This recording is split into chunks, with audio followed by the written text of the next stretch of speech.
Hi, it's Rebecca here, and I wanted to give you an example of how I use my setup time, setting up a game, to work for me in speech therapy. And I'm going to backtrack a little. Early on in my career, I used to think about how much time it took to set up a game, put these pieces together, lay all the cards out. And I used to think that in a 30-minute session, if it's taking me 3 minutes or 2 minutes to set up and we're not practicing, it's a wasted time.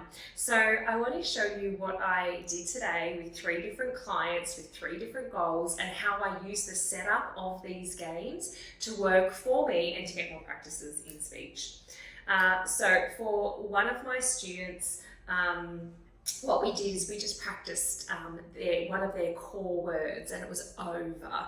And the way that we used this activity was very, very simple. We had a pile of our game pieces here, and the child said over, over, over, and they got in about 25 practices of that core word just by setting it up. Now we were ready to play, and when we played the game we used another word, but it was a really nice way to get in 25 practices of that word. I'll show you another thing that I did, and it's with minimal pairs therapy. So same game, same concept, using our setup time to get practice.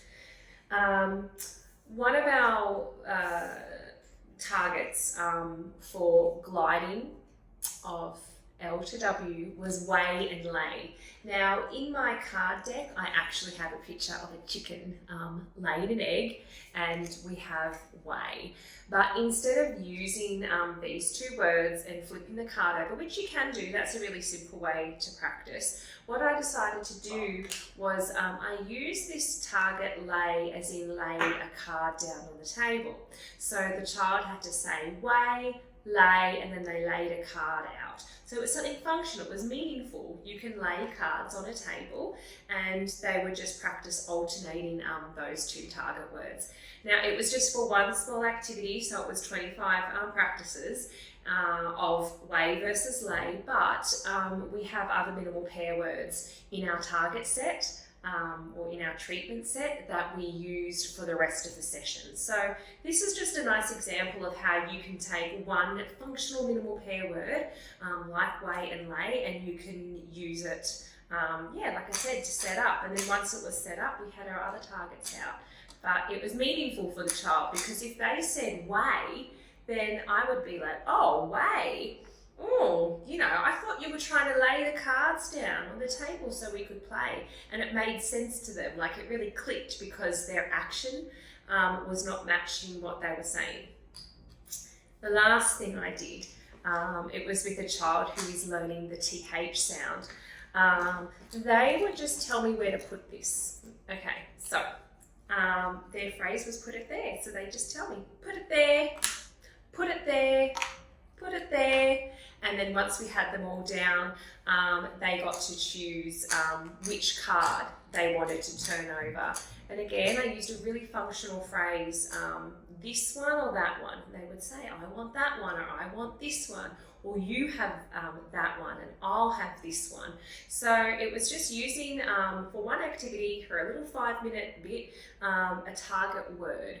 And like I said, I have to set the game up anyway, so I might as well use that time and get practice in and have it just be more meaningful and natural, because some kids, as you will know, can get a bit complacent, or they might disengage when they're constantly shown, therapy cards or articulation cards.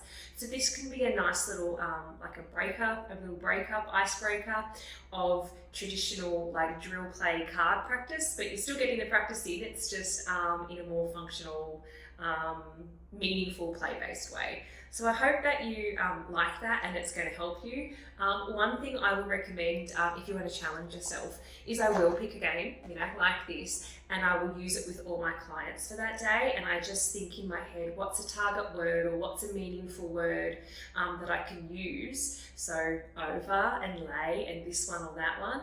And because I have to think flexibly and on my feet, it means that next time I have students with those goals, I've got some more games and ideas in my repertoire that I can reach to if I think that child needs that. So I hope you found this useful. Make sure that you subscribe, because I love to share these weekly therapy videos and tips just to help you build your games and your activities and be a bit more fun and flexible in therapy.